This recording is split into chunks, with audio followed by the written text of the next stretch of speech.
Hey guys, what's going on? Brendan Dzwierzynski here with you from Dickies Arena, as you can see right behind me here in Fort Worth, Texas. And coming up tomorrow, right here, 1:40 tip-off time from Dickies Arena, Kansas basketball is in action as the Jayhawks take on the Creighton Blue Jays in round 2 of the NCAA tournament. Just talking a little Hawks here as we get ready on this Friday early evening. Sun's starting to set here deep in the heart of Texas. And this matchup for KU, there's a lot on the line, obviously. Second round of the NCAA tournament. KU has not advanced past the second round, notably, since 2018, when obviously Devontae Graham, Steve Mikhailuk, Malik Newman, etc. helped lead KU all the way to a Final Four. 2019, obviously, KU falls to Auburn, got firebombed by Auburn in their contest out in Salt Lake City. And then 2020, obviously, unfortunately, the NCAA tournament was canceled before then last season in the Indianapolis bubble, losing to the USC Trojans, who in their own right got knocked out of the NCAA tournament by former Jayhawk Charlie Moore on Friday. So there's obviously a lot riding on this game for KU, but their path, many have considered easy. I don't like using the word easy when we're talking about the NCAA tournament because nothing is ever easy. Look at Kentucky. I'm sure they thought that St. Peter's was going to be easy. Instead, they ended up getting knocked out by a team with a budget a fraction the size of their own. So nothing is easy. Now, there are matchups that are a little bit more favorable than others, and I do think that KU at this point does have a favorable route to the Final Four and possibly to a national championship, given what's happened in their bracket so far. You look ahead to a possible Sweet 16 matchup, even Iowa, who many people thought might beat Kansas in the Sweet 16, they're already out of the tournament. Providence is still in. They're a team that has a historic amount of luck, at least according to the KenPom numbers, on their side this year. Richmond is a 12 seed, a good 12 seed, but a 12 seed nonetheless. So you look even past this second round, and you can assume that the route will not be overly difficult for the Kansas Jayhawks. Now, you then take that same principle, apply it to what is going on for KU right now in taking on this Creighton team coming up on Saturday afternoon. Creighton already has a deep bench.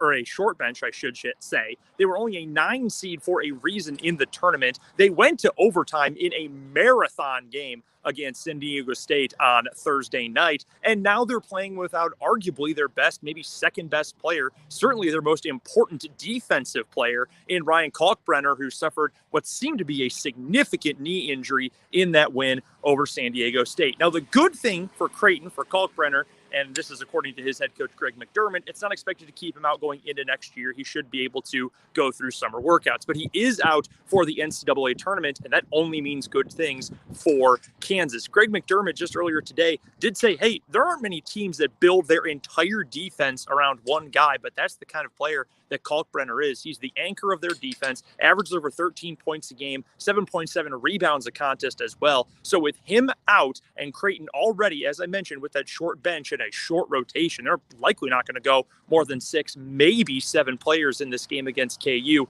That does nothing but help the Jayhawks in this matchup. And when you look into the post, not having to go up against a 7'1" big man, obviously that makes you feel as though things will be a little bit better for David McCormick, maybe Mitch Lightfoot if he's still good to go. And it sounds like he is doing just fine after seeing limited minutes in the first round. It makes you think that that is a much better situation for KU. Not just for the big men, but let's also throw in the fact that KU, as we know, likes to get to the basket. Christian Brown likes to slash. Ochai Agbaji can create plays for himself going to the basket, and we know what Jalen Wilson can do as well. So not having a 7'1" big man in there, that is just another massive strength for this KU team, or a massive advantage, maybe is the better way to put it, going up against this Creighton team. The other thing to keep in mind here, this is not the same kind of Creighton team that we have come to know from Coach Greg McDermott. You know, Doug McDermott is not walking through that door for this Blue Jays group. They are more of a defensive-minded team, and again, a big reason why is the 7'1" Kalkbrenner and what he's been able to do for this team. Without him out there,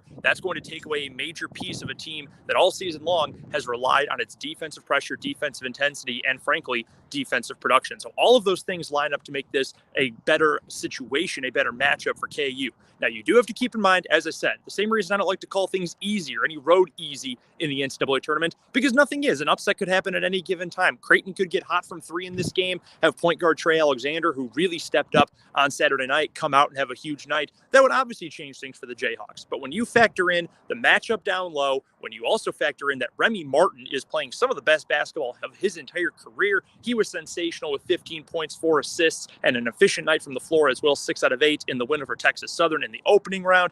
He's playing well. The Wings have been playing well and haven't even been counted on nearly as much over the last couple of games during a 6-game winning streak for the Jayhawks. Things are shaping up pretty well for KU here in Fort Worth. Again, coming up 1:40 tomorrow on Saturday, it will be the Kansas Jayhawks, the number 1 seed in the Midwest, taking on the Creighton Blue Jays. Make sure you are following along on social media. You can see my Twitter handles below. You can follow my personal account at BrendanDZW. Meanwhile, also follow along for updates and game highlights at 580 Sports Talk on Twitter. We will see you from Dickies Arena. We'll be talking to you. We will have full coverage. And of course, make sure you're listening on Monday to 580 Sports Talk as well as we recap what happens, either an upset win for the Creighton Blue Jays or, more hopefully, a win for the Kansas Jayhawks and a trip back to the Sweet 16 for the first time since 2018. From Dickies Arena in Fort Worth, Texas, the site of the first weekend of the NCAA tournament, I'm Brendan Dzwierzynski.